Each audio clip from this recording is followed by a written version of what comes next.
স্তব্ধ নিশা নিশা ট্ৰেভেলাৰখনৰ পৰা নামি অঞ্জনে ইফালে সিফালে চালে।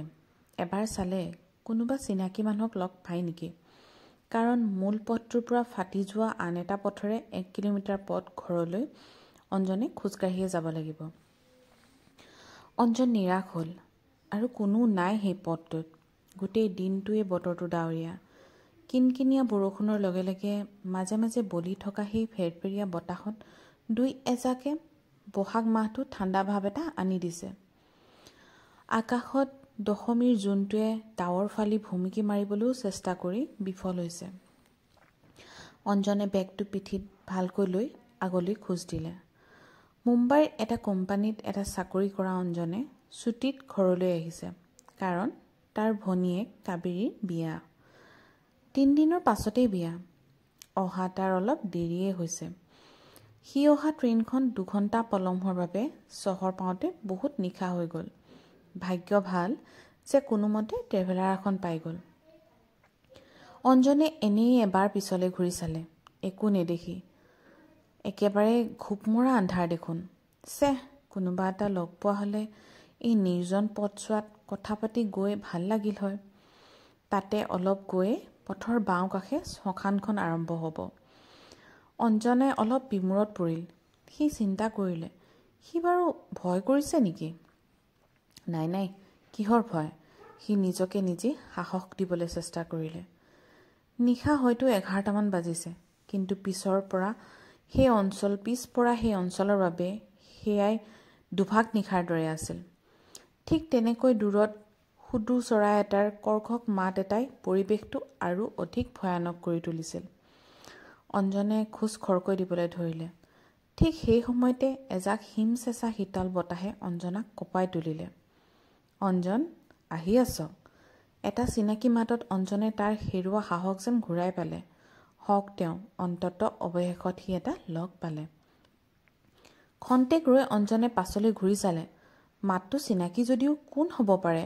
অঞ্জনে পিছলৈ ঘূৰি চাই হতাশ হ'ল। ইমান অন্ধকাৰত সি বগা ৰঙৰ চোলা এটাৰ আভাসৰ বাহিৰে একোৱেই ধৰিব নোৱাৰিলে। অঞ্জন, মই দিবাকৰ, অচিন ব্যক্তিয়ে নিজৰ চিনাকি দিলে। অঞ্জন নিশ্চিন্ত হ'ল। ঠিকেইতো, এয়া দিবাকৰৰে চিনাকি কণ্ঠস্বৰ। অঞ্জনে দুগুণ উৎসাহেৰে আগলৈ খোজ দিবলৈ ধৰিলে। দিবাকৰ হৈছে অঞ্জনৰ বাল্য বন্ধু। অঞ্জনৰ সকলো কামৰে সচৰাচৰ। পঢ়া শুনা, খেলা ধূলা, গাঁৱৰ প্ৰতিটো উৎসৱতে একেলগে দুয়ে আগভাগ লৈছিল। শেষলৈ গাঁৱৰ মানুহে সিহঁত দুইটাকে জয় বিজয়ী মাতিবলৈ লৈছিল। যোৱা 5টা বছৰে সিহঁতে এৰা এৰিকৈয়ে আছিল, যদিও মোবাইলতে যোগাযোগ চলি আছিল। কিন্তু কামৰ ব্যস্ততাৰ বাবে যোৱা 1 বছৰে সংযোগ বিচ্ছিন্ন হৈ পৰিছিল। সেই দিবাকৰকে আজি এনেকৈ লগ পাই যোৱাত অঞ্জন যথেষ্ট সকাহ পালে। 2 দিনমান বেছিকৈ ছুটী লৈ আহিছ নহয়? দিবাকৰৰ মাতত অঞ্জনে বাস্তৱলৈ ঘূৰি আহিল। অঁ, 20 দিনলৈ ছুটী লৈ আহিছোঁ। ভণ্টিৰ বিয়াত ভালকৈ ফূৰ্তি কৰিম দুয়ো। বিয়াত কিন্তু তোৰ বহুত দায়িত্ব থাকিব দেই। কাইলৈ পুৱাই তই সোনকালৈ আমাৰ ঘৰলৈ আহিব লাগিব। কিমান যে কাম বাকী আছে। বাৰু কচোন, তহঁতৰ ঘৰত সকলোবোৰ ভালেই নহয়? অঞ্জনে মন কৰিলে, দিবাকৰে দেখোন একো মতা নাই। কি হ'ল দিবাকৰ, মনে মনে থাকিলি যে? নাই, এনেই, ঘৰত সকলোৰে ভাল। পিছে মই বিয়ালৈহে যাব নোৱাৰিম, অলপ অসুবিধা আছে। অঞ্জনৰ খং উঠি গ'ল।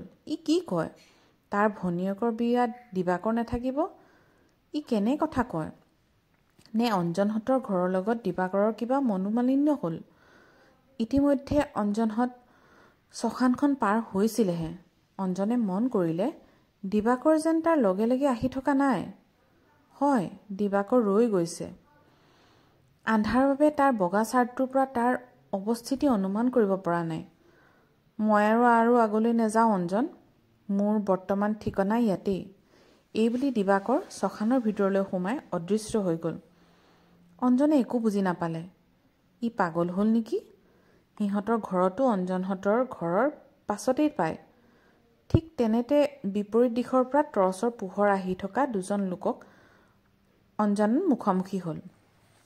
কোনো এইটো ইমান ৰাতি অঞ্জনে মাততে চিনি পালে গাঁৱৰে ৰমেশ খুৰা মই অঞ্জন খুৰা ইমান ৰাতি ক'ৰ পৰা আমি সকাম এটা খাই আহিলোঁ কিন্তু তুমি ইমান ৰাতি কৰিলা যে গাড়ী দেৰি হ'ল বাৰু খুৰা মই দিবাকৰৰ লগতে আহি আছিলোঁ কিন্তু এই শ্মশানখনেই তাৰ ঠিকনা বুলি কৈ শ্মশানলৈ সোমাই গ'ল সি ঠিকে আছেতো হয় নেকি বাৰু ব'লা ইমান ৰাতি হ'ল তোমাক ঘৰত থৈ আহোঁ এইবুলি তেওঁলোকে আকৌ উভতি অঞ্জনক নি ঘৰত থৈ আহিলেগৈ পিছতহে অঞ্জনে ঘৰত গম পাইছিল কোনো এক অজ্ঞাত কাৰণত কিছুদিনৰ আগতে দিবাকৰে শ্মশানৰে গছ এজোপাত চিপ লৈ আত্মহত্যা কৰিছিল সেই নিশা সি ভয় কৰে বুলি ৰমেশ খুৰাহঁতে আচল কথা অঞ্জনক কোৱা নাছিল আজিও সেই ভয়াল নিশাৰ অশাৰীৰী দিবাকৰৰ কথা মনত পৰিলে অঞ্জনৰ মনটো শিহৰিত হৈ উঠে আজি এটা অলপ হৰৰ ভৌতিক কাহিনী লৈ আপোনালোকৰ ওচৰলৈ আহিলোঁ আপোনালোকে শুনি কেনেকুৱা পালে জনাবলৈ নাপাহৰিব আজিলৈ আহিছোঁ আকৌ এটা নতুন কাহিনী লৈ আপোনালোকৰ ওচৰলৈ আহিবলৈ চেষ্টা কৰিম আৰু মোৰ কাহিনীবিলাক ভাল পালে আপোনালোকে লাইক শ্বেয়াৰ আৰু ছাবস্ক্ৰাইব কৰি দিব বাই বাই